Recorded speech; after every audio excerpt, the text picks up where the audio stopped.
Welcome back to ABC General Hospital Spoilers channel. Today, we will dive deep into the tantalizing twists and gripping drama unfolding in Port Charles during the week of May 5th to 9th. From heartfelt confessions to scandalous betrayals, unexpected alliances, and dangerous propositions, this week promises to keep fans on the edge of their seats.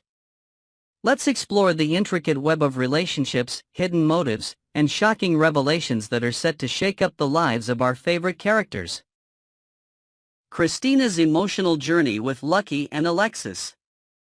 In a quiet corner of Port Charles, Christina Davis finds herself wrestling with a storm of emotions, seeking solace in an unexpected confidant, Lucky Spencer.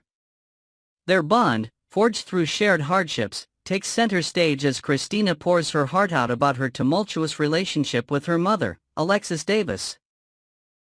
Lucky, ever the empathetic soul, listens intently as Christina vents her frustration over Alexis's recent decision to pursue legal documents that could have Christina committed for psychiatric evaluation. With a gentle tone and wise perspective, Lucky encourages Christina to consider her mother's intentions, suggesting that Alexis's actions might stem from a place of deep concern rather than malice. He shares a personal anecdote from his own past, recalling a time when he misunderstood his father Luke Spencer's overprotective nature, only to later realize it was rooted in love. This heartfelt exchange prompts Christina to reflect on her own stance, and later in the week, she decides to extend an olive branch to Alexis. Armed with a small, thoughtful gift, a vintage locket she found at an antique shop, symbolizing their unbreakable family bond, Christina hopes to mend the rift between them. Will Alexis accept this gesture of peace, or will lingering tensions continue to simmer beneath the surface? Jocelyn's moral dilemma and Vaughn's influence. Meanwhile, Jocelyn Jax finds herself entangled in a web of guilt and ambition after a devious act against her peer, Emma Scorpio Drake. Jocelyn, driven by a fierce desire to secure a coveted research assistant position at Port Charles University, resorts to sabotaging Emma's extra credit assignment by corrupting critical data on a thumb drive. The moment she slips the tampered device back into Emma's possession, a wave of remorse crashes over her. She can't shake the image of Emma's trusting smile, unaware of the betrayal lurking in her hands. Enter Vaughn, Jocelyn's enigmatic mentor, who steps in to ease her conscience with a pragmatic outlook. With a sly grin and a knowing look, Vaughn reminds Jocelyn that in the cutthroat world of academia and undercover operations, playing dirty is sometimes a necessary evil to achieve a greater purpose.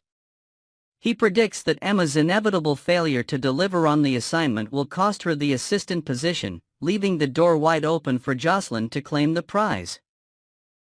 Vaughn even hints at a broader scheme, whispering cryptic warnings about the influential figures tied to the university's research department. Their conversation leaves Jocelyn torn. Should she embrace this ruthless path to success, or risk everything to right her wrong? Jack Brennan's revelation and the stakes of the game. The stakes escalate when Jack Brennan, a figure shrouded in mystery, arranges a clandestine meeting with Jocelyn and Vaughn to deliver crucial intel. With a steely gaze and measured words, Jack unveils startling details about Professor Henry Hank Dalton, the head of the research program. He reveals that Dalton isn't just an academic but a key player in a shadowy network with ties to powerful entities in Port Charles. Jack emphasizes that securing the research assistant role under Dalton's supervision isn't just a career move for Jocelyn, it's a critical step in infiltrating this network and uncovering secrets that could protect countless lives. As Jack lays out the intricate plan, including coded messages and secret protocols Jocelyn must follow, the weight of the mission dawns on her. This isn't just about ambition anymore, it's about survival and exposing a hidden threat looming over the town. Will Jocelyn rise to the challenge, or will the pressure of espionage prove too much to bear? Fallout from the Bonfire, Dante's fury and family drama. Across town, the aftermath of a chaotic bonfire party ignites a firestorm of its own as Dante Falconeri grapples with rage over his son Rocco's reckless behavior.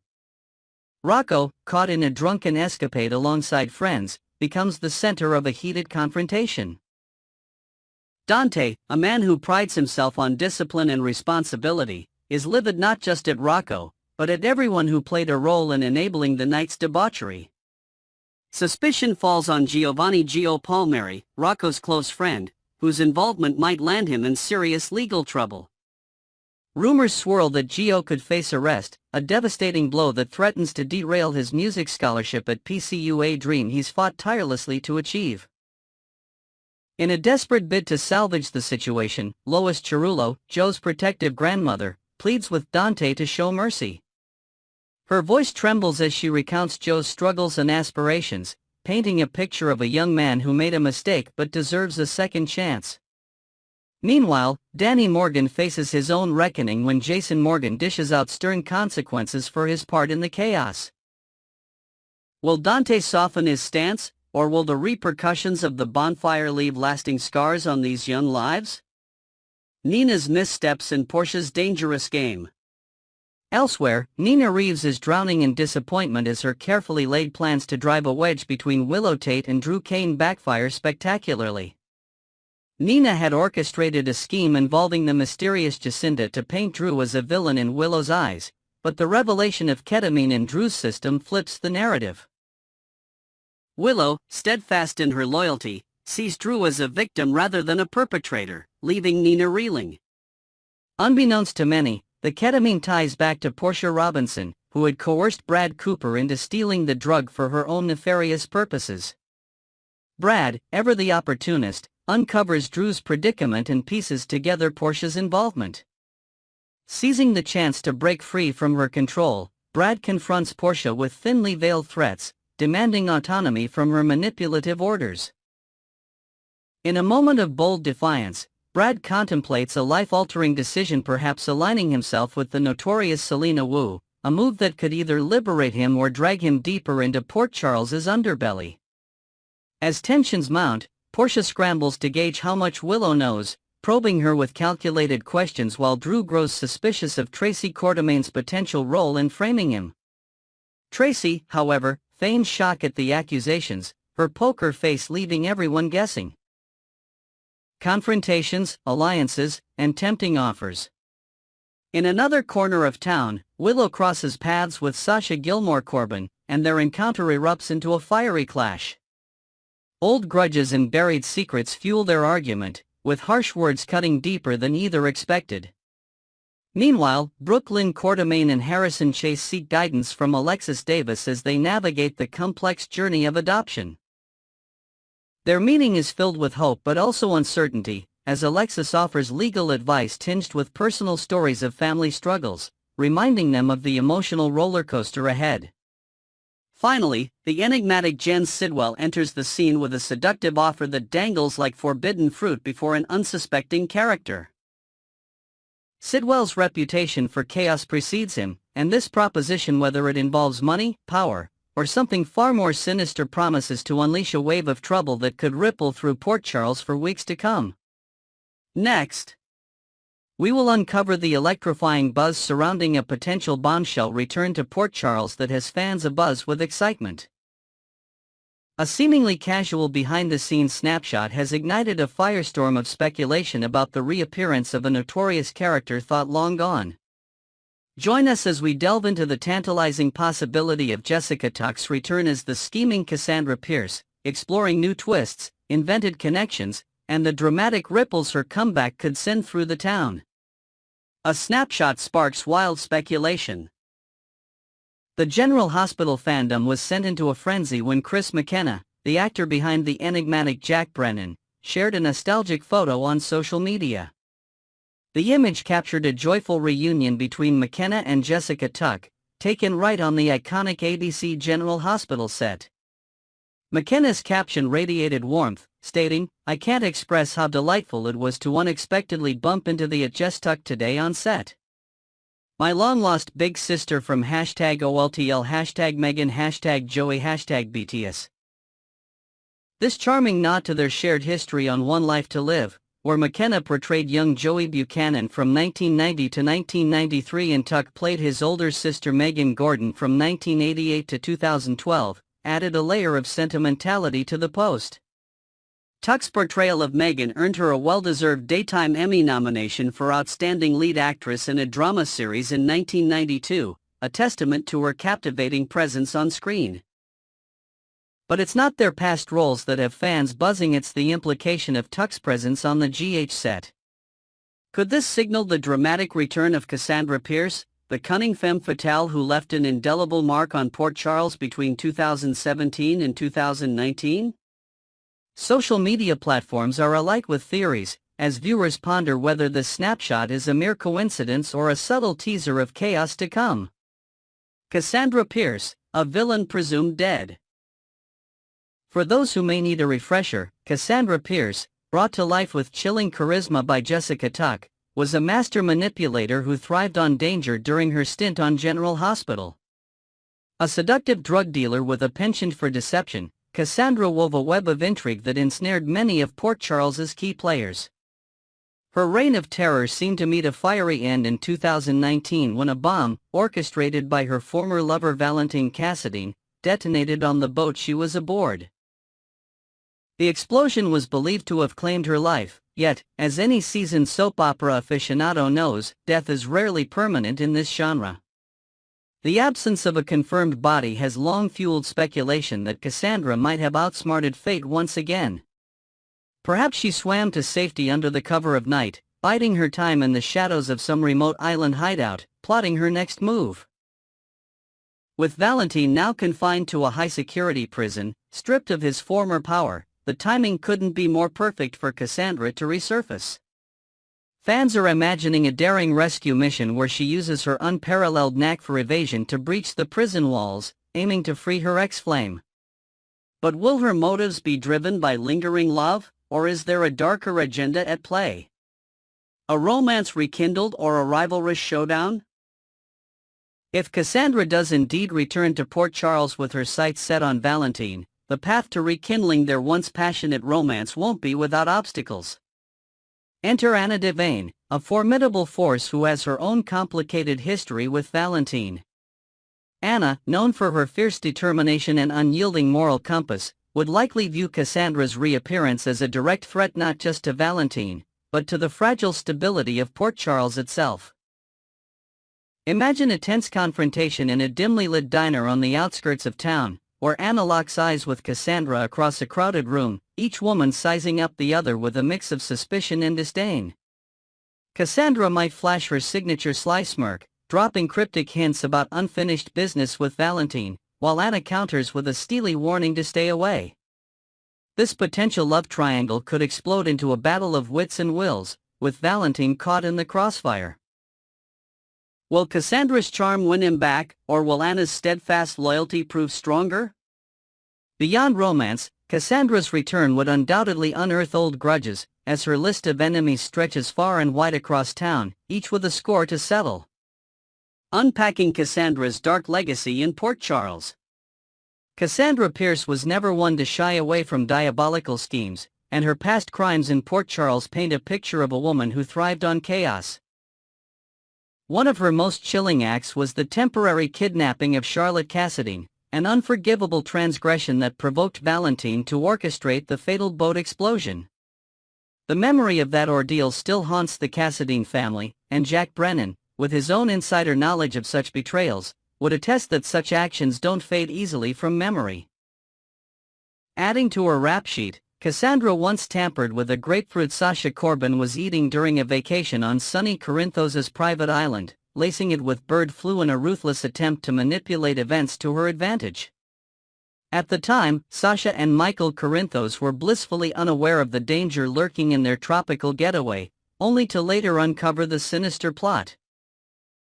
Cassandra's mercenary background further complicates her legacy. She was known to fence stolen jewels, operating in shadowy markets that connected her to some of the underworld's most dangerous players.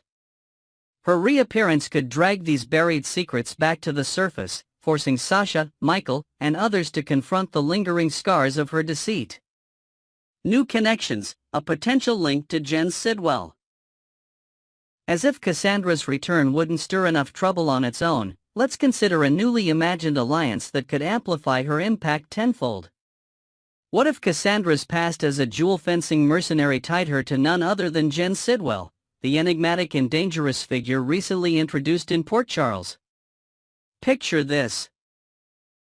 Years ago, in a dimly lit backroom of a European black market auction house, Cassandra and Sidwell struck a deal to move a cache of rare diamonds stolen from a royal family. Their partnership was purely transactional, marked by mutual distrust, but it established a connection that could now resurface with devastating consequences. Adding another layer, perhaps Valentine himself was once part of this unholy trio, brokering deals and navigating betrayals alongside them during his darker days. If Cassandra returns and seeks out Sidwell to fund or facilitate her schemes, perhaps to orchestrate Valentine's prison break, it could unleash a wave of violence and deception unlike anything Port Charles has seen before. The prospect of these three forces colliding again would put everyone, from sunny Corinthos to Anna Devane, on high alert, as old alliances and enmities resurface in unpredictable ways. The ripple effects of a villain's return. The potential comeback of Cassandra Pierce isn't just a personal vendetta or romantic entanglement, it's a seismic event that could reshape the dynamics of Port Charles. Her enemies, from the Cassadines to the Corinthos family, would be forced to band together or face her wrath individually. Newcomers and longtime residents alike might find themselves drawn into her web, whether through coercion, blackmail, or the allure of her dangerous charisma. Imagine Cassandra strolling into the Metro Court Hotel, her presence sending a hush through the room as whispers of her resurrection spread like wildfire. She might strike up a conversation with an unsuspecting Carly Spencer, dropping subtle threats disguised as pleasantries, while Carly's mind races to protect her loved ones from this ghost of the past. Every interaction, every scheme, would carry the weight of Cassandra's notorious history, making her return a storyline brimming with suspense and intrigue. Next, we will immerse ourselves in the whirlwind of drama and excitement sweeping through Port Charles as the May sweeps bring a flurry of casting changes, surprising returns, and intense story arcs during the week of May 5th to 9th. From teenage misadventures to long-awaited comebacks and bittersweet farewells, the little town is buzzing with activity. Join us as we explore the captivating developments, invent new layers to the unfolding tales, and delve into the lives of beloved characters with fresh details and imaginative twists over the next 5 days. Teenage troubles, Rocco and Danny face the fallout. The spotlight shines brightly on the younger generation of Port Charles this week as Rocco Falconeri, portrayed by Finn Francis Carr, and his brother Danny Morgan, brought to life by Asher Antonazin, grapple with the consequences of their wild escapades. The duo found themselves at the heart of a chaotic college beach party, and the episode aired on Friday, May 2nd, where the night spiraled into reckless abandon. Picture the scene. The moonlit shoreline alive with pulsating music, laughter echoing over the crashing waves, as Rocco, overwhelmed by the revelry, passes out cold on the sandy beach, surrounded by empty cups and concerned onlookers. Meanwhile, Danny throws caution to the wind, dancing through the crowd and losing himself in the carefree energy of the night. Amidst the chaos, a fleeting encounter with Jocelyn Jacks adds a layer of secrecy to the evening. Both exchange a knowing glance, silently agreeing to erase the memory of their meeting under the flickering bonfire light. As the week unfolds, the aftermath looms large. Will their parents, Dante Falconeri and Sam McCall, uncover the truth behind their late-night antics? Rumors swirl that a stray photo from the party, snapped by a mischievous classmate, might surface on social media, threatening to expose their misdeeds. The tension builds as Rocco and Danny navigate awkward family breakfasts, dodging pointed questions while guilt gnaws at their consciences. Will they manage to keep their secret under wraps, or will a stern parental lecture be inevitable? A flash of annoyance, Josh the videographer's brief stint. In a quirky side story from the recent episodes, actor Stephen Ellis brought a touch of irritation to the screen with his portrayal of Josh, an overzealous videographer documenting every second of Kai Taylor's high-stakes surgery during the week of April 28 to May 2. Imagine Josh as an intrusive presence in the sterile operating room, his camera lens zooming in with relentless precision, capturing each bead of sweat on the surgeons' foreheads while his incessant chatter disrupts the critical focus. Nurses exchange exasperated eye rolls as Josh peppers the medical team with trivial questions about lighting angles and dramatic close-ups, oblivious to the life and death gravity of the moment. Though his time on the canvas was fleeting, Josh left an indelible mark as a character who embodied the clash between modern media obsession and the sanctity of personal crises. Perhaps his footage, uploaded to a viral online platform without permission, could stir controversy later in the week, drawing Kai's family into a public relations nightmare. While Josh may have exited the scene for now, his impact lingers as a reminder of how even minor players can ripple through Port Charles's intricate web of stories. Ned Quartermain's return, a family interrogation awaits. Fans of General Hospital are in for a delightful treat as Wally Kurth steps back into the shoes of Ned Quartermain, a character whose absence has been keenly felt in recent months. Ned's return to the canvas injects a burst of familiar energy into the Quartermain mansion, where secrets and schemes are as commonplace as morning coffee. Picture Ned strolling through the grand foyer, his polished demeanor masking the weight of corporate battles at ELQ, only to be cornered by none other than Lulu Spencer on the Friday, May 9th episode.